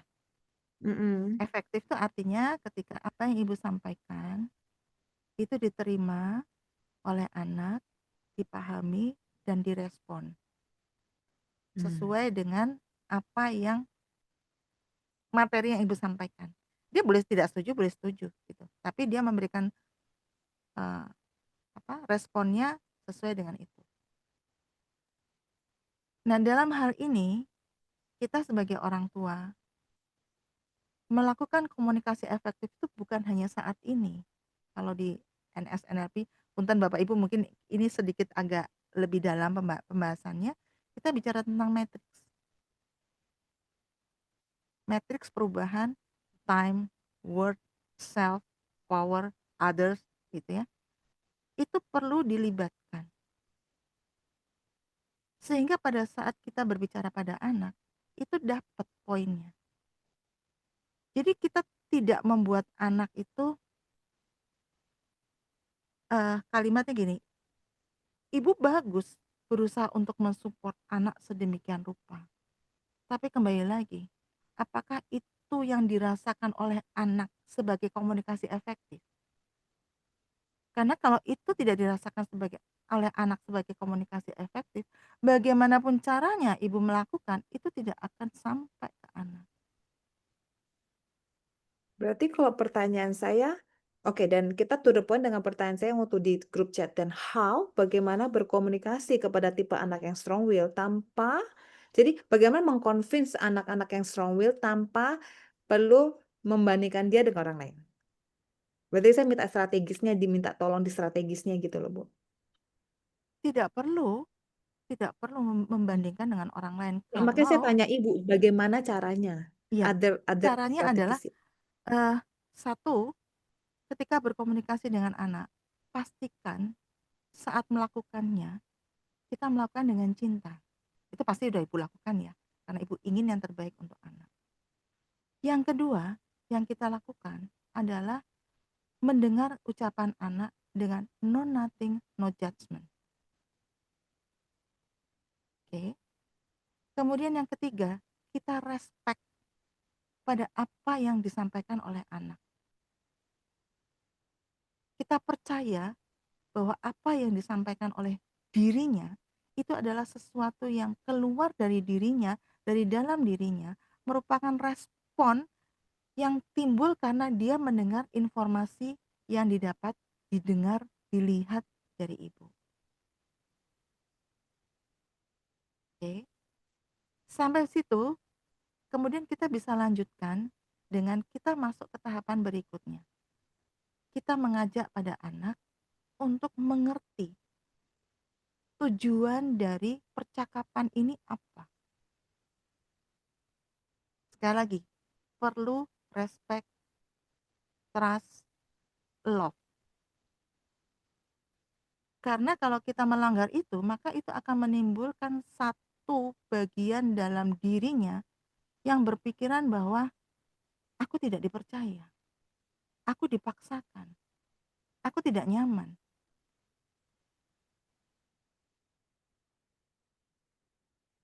Nah, kita dengarkan kesepakatannya. Kita bisa pakai trial and error. Sesekali ibu bisa nurutin dia. Sesekali dia perlu untuk mengikuti arahan ibu. Kita akan lihat dengan pembuktian-pembuktian yang dia alami, dengan keputusannya itu seperti apa. Oke, baik Bu, paham. Ya, gitu. Oke, Jadi dia Bunda. betul-betul bertanggung jawab full atas dirinya. Oke, asik banget nih ya diskusinya Bu Megi dan Bunda. Kebetulan Bu Megi ini emang udah kasih pertanyaan di chat room. Jadi 2 pertanyaan ya Bu Megi. Tadi udah dijawab ya oleh Bunda. Dan kalau memang nanti perlu ada apa namanya tuh diskusi lebih lanjut, bisa secara offline kan Siap. sama-sama di komunitas Ya. Ini Metacode. Pak Riko udah angkat tangan Pak dari tadi. Riko. Udah Nah, capek. tapi ini waktunya udah 20.59. Kita kan kontraknya nih Iya, sesi sampai jam sampai 8. 21.00. Jadi, apakah oke nih buat Bapak Ibu mungkin kita perpanjang 5 menit untuk pertanyaan dari Pak Riko. Di chatroom ada satu pertanyaan dari Ibu Tessa. Mungkin Ibu Tessa ini lebih ke nanti bisa konsultasi langsung ya kepada Ibu Nefri. Bunda nanti bisa sharing ya nomor apa teleponnya supaya bisa dihubungi oleh Bu Tessa karena memang kebetulan ada kaitannya dengan disleksia komunikasi, Bu. Pertanyaan dari Bu. Jadi sesuai dengan ekspertisnya Bunda nih, mungkin lebih personal gitu nanti bisa dibantu ya Bunda ya. Nggak apa-apa ya Ibu Oke. Tessa, karena Pak Rikonya nih raise hand, jadi boleh Pak Riko, tapi waktunya Pak Riko mohon maaf nih udah mendekati injury time. Silakan. Saya sangat mendukung apa yang disampaikan oleh Bu Megi Seng. Jadi kita perlu anak-anak yang strong will, pasti itu. Nah, hanya perbedaannya saya juga setuju dengan Bunda ya, bahwa kalau boleh strong will-nya jangan ada komparasi. Ya, jadi saya biasanya mempraktekkan, saya punya 3 anak, yang satu di militer, yang satu di bisnis entertainment di lingkungan istana negara, yang nomor 3 itu graduated dari China, bisa Mandarin. Saya punya 5 cucu dan 2 sekolah di Amerika saat ini. Nah, yang saya pelajarin dari cucu saya yang belajar di sekolah sini, di elementary school ya, itu enak banget sih sekolahnya. Kagak ada banyak-banyak PR, kagak ada training, kagak ada kursus-kursus. Bahkan saya aja yang bawel tuh untuk kursus kumon ya. Yang lain nggak ada tuh. Jadi memang mungkin negara besar ya udah happy ya. Jadi udah kaya, beda dengan negara kita berkembang yang seolah-olah selalu bersaing. Tapi saya ingin garis bawahi bahwa berbahagialah kalau punya anak yang punya strong will. Itu berbahagia sekali karena memang tinggal dipecut dikit udah jalan gitu.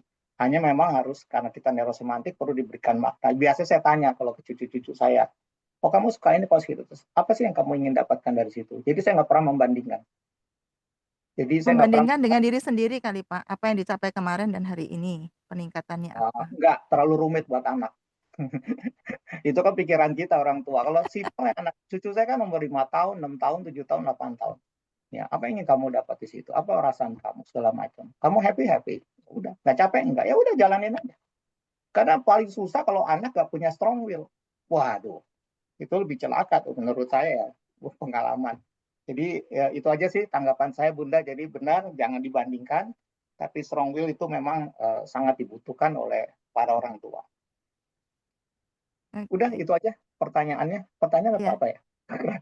Saya boleh nambahin dikit ya Bu Endang? Boleh dong. Boleh. Ya, ini berkaitan dengan bagaimana kita mendampingin anak ya, dari sisi edukasi ya, untuk pendidikan itu, saya biasanya pakai ini untuk jadi acuan. Mungkin ini nanti juga bisa dijadikan acuan untuk Bu Megi. Jadi ini yang namanya learning pyramid. Ini ditemukan pertama kali oleh Pak William kalau nggak salah sekitar tahun 1900-an, kemudian dilanjutkan oleh ya Taylor and Todd. Jadi mereka membuat tahapan-tahapan perkembangan di mana tahapan ini akan mengacu pada paling atas kemampuan untuk intelektual. Intelektual ini di sini bukan artian juara kelas ya, tapi basic daripada orang yang mempunyai keinginan untuk belajar. Jadi pembelajaran itu sebetulnya, proses pembelajaran itu bukan untuk mencetak menjadi anak-anak dengan punya kemampuan A, B, C, D, tapi mencetak atau memfasilitasi anak-anak yang mempunyai keinginan untuk belajar tidak ada akhirnya. Jadi kalau banyak orang tua berpikir bahwa mumpung dia masih muda, kita beri banyak kesempatan dia untuk belajar. Ketika ini menjadi suatu trauma bagi anak, maka berhentilah keinginannya dia untuk belajar. Dan itu berbahaya. Kalau dia sudah SMA, kuliah, terus dia berhenti untuk belajar, itu bahaya. Karena dunia itu akan selalu berubah. Sehingga belajar itu seharusnya ya, perlu dipertahankan untuk menjadi salah satu karakter kita sampai kita masuk ke liang lahat. Karena kita perlu beradaptasi dengan segala kondisi yang ada. Nah, sehingga Bapak dan Ibu, melalui piramid ini disebutkan tahapan-tahapan yang kita perlu lakukan sehingga pada saat dia mencapai di atas, anak itu punya keinginan belajar yang luar biasa, nggak usah disuruh, nggak usah diarahin, dia akan terus mencari.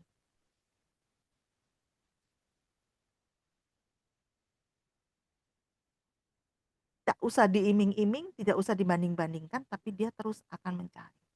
Yang pertama adalah ketika central nervous system-nya berkembang dengan baik. Dan ini biasanya dilalui ketika mereka pertumbuhan gerak refleks yang dimulai dari tubuh sampai dengan usia 1 sampai 2 tahun itu berkembang dengan baik, kemudian asupannya sesuai, kemudian perkembangan sensorinya bagus, ya.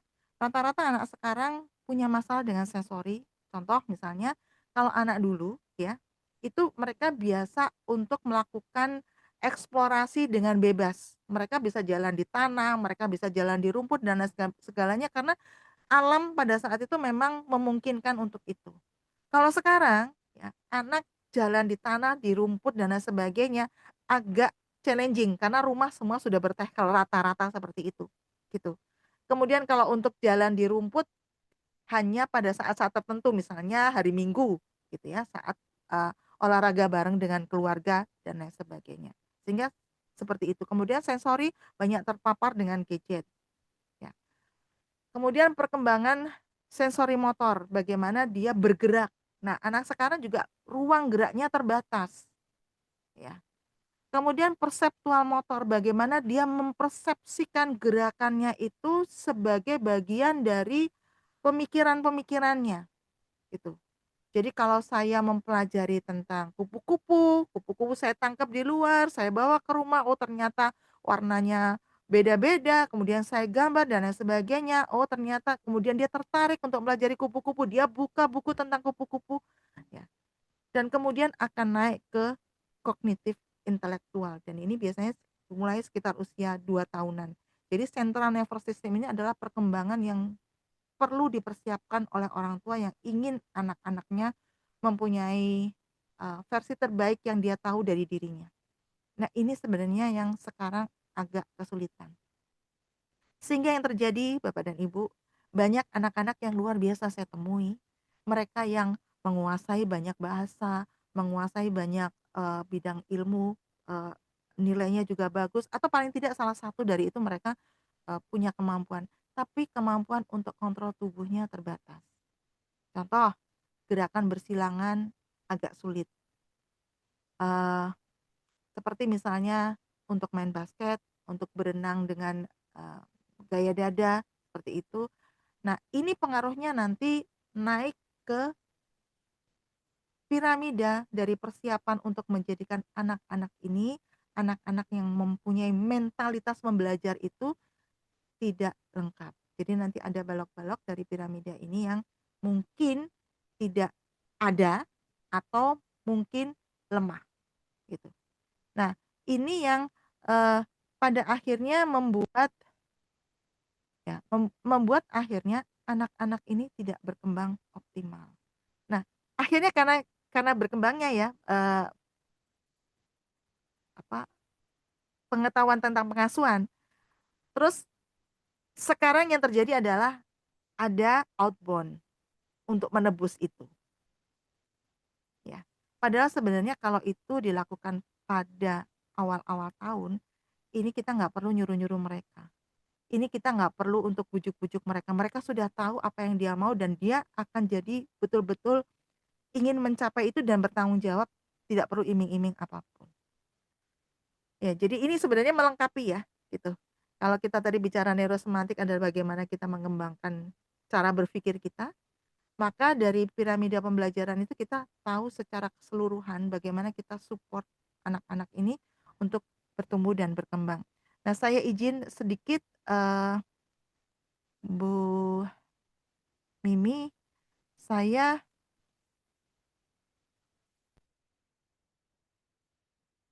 mungkin untuk, Bapak Ibu yang tertarik ya, gitu, saya membuat buku Level Up Parenting, ada 3 buku. Buku pertama adalah bagaimana kita sebagai orang tua menemukan versi terbaik kita sebagai orang tua. Kemudian buku yang kedua masih Level Up Parenting, kita menemukan versi terbaik anak. Jadi, kita bisa paham anaknya gimana, bagaimana mendekati mereka, bagaimana melakukan komunikasi efektif dengan mereka. Dan yang ketiga adalah buku tentang pengasuhan yang efektif, gitu. Eee, Pengasuhan dengan versi terbaik. Nah, 3 buku ini kami tawarkan dalam bentuk e-book. Jadi nggak perlu pakai kirim-kirim gitu ya, langsung bisa diperoleh, bisa didapatkan dengan, link, https://s.id.order.lup Ya, itu bisa didapat seperti itu. Jadi lebih kepada apa ya, rangkuman kali ya, dari semua perkembangan anak yang dibutuhkan untuk mereka menjadi dirinya, versi terbaik dirinya, karena ini akan jadi modal mereka untuk nanti mereka menemukan dunia terbaik yang bisa mereka hadapi. Terima kasih banyak Bapak dan Ibu untuk waktunya, terima kasih banyak untuk semua yang sudah memberikan tanggapan. Nanti untuk Bu Tessa mungkin saya bisa jawab di grup aja kali ya Bu, supaya nanti juga Ya, semuanya silakan bisa, Bunda. mungkin ada yang perlu juga, jadi bisa apa namanya, membaca di situ. Tadi juga ada Ibu Sri, Bunda juga ingin apa tanya di grup. Nanti jadi di grupnya aja Iya ya. iya iya, Karena bisa di sesinya grup. nih sayangnya sudah kita janji jam 9, Lebih ini udah setengah jam. lebih gitu ya. Kayaknya perlu sesi tambahan Bunda. Jadi satu sesi lagi buat Bunda untuk Iya. lanjutan dari komunikasi tadi ya, saat kata menjadi kunci, komunikasi efektif antara orang tua dan anak. Terima kasih banget Bunda sharingnya, praktikal, aplikatif, dan berdasarkan pengalaman Bunda ya dengan klien Bunda gitu. Jadi tadi kayaknya eh, enak banget gitu dengernya, ngikutinnya. Bunda, terima kasih. Dan eh, ini Bunda udah sedikit meringkas ya Bunda ya. Tapi boleh saya minta waktu ya 2 menit untuk meringkas tadi apa yang kita sudah dengar dari Bunda di malam ini. Penyajian pemaparannya yang sangat dalam berdasarkan juga pengalaman Bunda tadi tentang komunikasi yang efektif berdasarkan approach dari NS dan NLP. Ya tadi bagus banget tuh Bunda, aku baru tahu ya ada mind, soul, body itu udah ya, tapi ada spiritualnya di mana di situ memberikan kata kunci tadi ya, respect, love, and trust. Jadi hubungan dengan antara orang tua dan anak itu bisa nyambung, bisa saling paham karena didasari oleh rasa cinta. Rasa cinta menimbulkan trust dan juga menimbulkan saling respect gitu. Jadi apapun anak strong will juga tadi bagus karena memang anak yang kuat itu punya keinginan yang kuat, hanya perlu diarahkan aja, diarahkan. Jadi saling memahami dengan dia tadi modalnya ya cinta itu ya Bunda ya. Dari situ.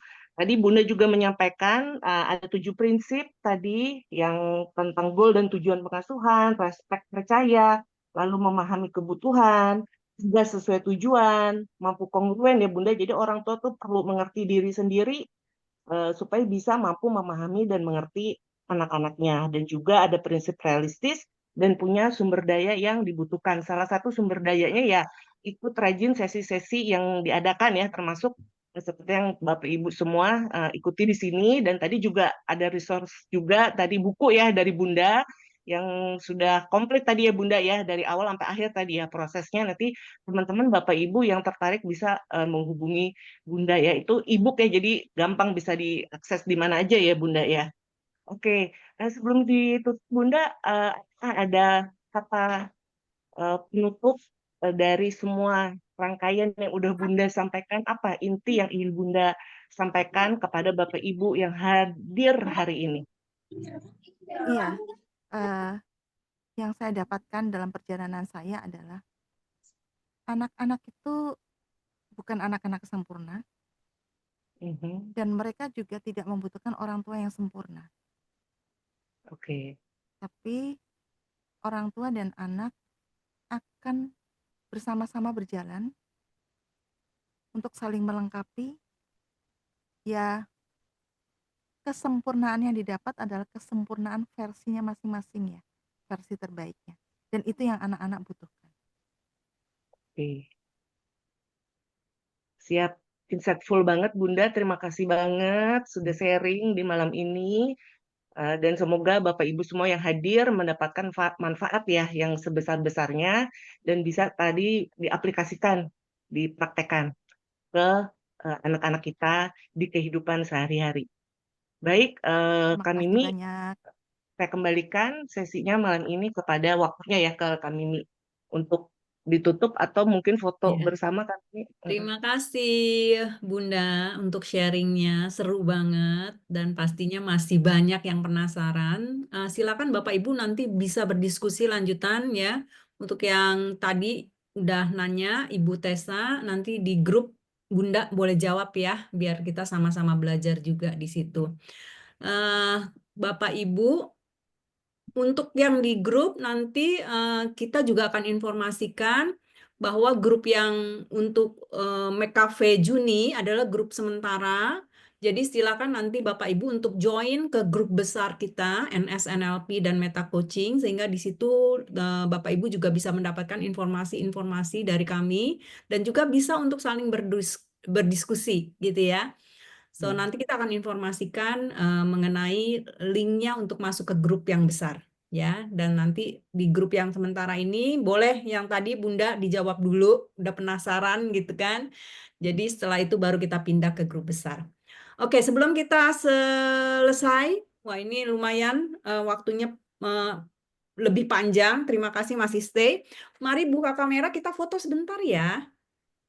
Yuk, buka kamera yuk. Oke, terima kasih. Mari. Kita Aku foto. Ton. Oke, saya masih tunggu. 5 hitungan. 1, 2, 3, 4, 5. Oke, silakan yang sudah buka kamera senyum selebar-lebarnya. 1, 2, 3. Oke, 1 lagi. Masih ada yang mau buka? Oke, 1, 2, 3. Baik, sebelum kita mengakhiri, benar-benar mengakhiri nih, saya akan informasikan bahwa nanti untuk rekamannya kita akan sharekan di grup ya, bahwa masuk ke website, biar Bapak Ibu juga bisa tahu informasi-informasi yang ada di websitenya kami gitu ya. Kemudian juga nantikan acara selanjutnya dari PNSI dan juga Meta Coach Foundation Indonesia, yaitu di bulan Juni, akhir Juni, hari Minggu, itu tanggal berapa ya? Tanggal 29 Juni untuk Insi Talk. Nah, kalau Insi Talk ini adalah sesi talk show antara 2 neurosemantic trainer yang pembahasannya juga tentunya tentang aplikasi dari ilmu neurosemantik yang tadi juga udah tipis-tipis disampaikan oleh Bunda gitu ya, dalam aplikasinya kehidupan sehari-hari. So itu semua, terima kasih sekali lagi untuk Bunda Nefri dan juga untuk Kak Endang, terima kasih banyak dan terima kasih untuk semua Bapak Ibu yang sudah hadir dan mendengarkan di sesi ini. Sampai ketemu lagi di sesi kita selanjutnya. Terima kasih, saya En. Terima kasih, selamat Terima malam. kasih. Selamat Bunda, malam, terima makasih kasih. sekali.